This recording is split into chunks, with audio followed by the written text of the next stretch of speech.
For years, I've been trying to crack that Little Caesars thin crust code. You know, that cracker-like crust? The one that's ultra thin and has just enough crisp to keep it from flopping over. Well, great news. I have the solution. And it may surprise you how I got these amazing results. Just look at this crust. It holds itself up. It's sturdy, yet still folds. And here's a must-see cheese pull. And to top it off, if it cools off a bit, even the center holds up. Now, let me share how to make it, and you can share it to make it go viral.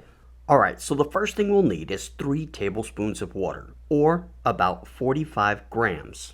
Then we'll need some mozzarella cheese, and that will be 3 heaping tablespoons, which comes out to about 28 to 32 grams. Followed by almond flour, 3 tablespoons or approximately 24 grams. Finally, add 1 level tablespoon of egg white protein powder, which is about 8 grams. Go ahead and mix it in your food processor for about 30 seconds. Now you'll need to line your microwavable plate with parchment paper. You can either use pre-cut parchment paper, but if you're using regular rolled parchment paper, make sure to trim it. If you don't trim it, it may get hung up on the walls and the inside of the microwave and damage the crust. Spread the mixture evenly across the parchment paper in a circular motion. Now, if your mixture is much thinner, don't worry. My mixture sat for about 5 minutes and thickened up. Once you spread it out evenly, do a final back and forth pass. This will give you the best chances of a nice, even crust. Place it in the microwave and cook it on high for 2 minutes.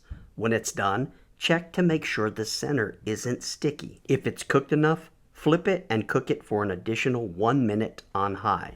At this point, your crust should look like this, pretty rigid. Now, normally I would be topping this, but I'm gonna show you an amazing hack. If you're a pepperoni lover like I am, here's what you do. In your pan, place some pepperoni and fry it up until it's slightly crispy. Then, add your sauce to the pan. Fry it for about a minute to help reduce the moisture. Now, back to our crust. Notice the texture and the crisp it already has before we even top it. Here's another very important step. When making a keto pizza, always place your cheese down first. Never put the sauce on first unless you want a soggy pizza. Then your toppings, followed by your sauce. Or use the tip I showed you, like I did here. Now, place it back in the microwave for another minute on high. When finished, remove it, slide it off onto your countertop, and before I cut it up, take a look at this pizza crust. This thing is amazing, guys. And while I cut this up, did you know that this recipe is what inspired my new cracker recipe and 3 other experiments I'm actually working on now? Also, it does need to cool a bit.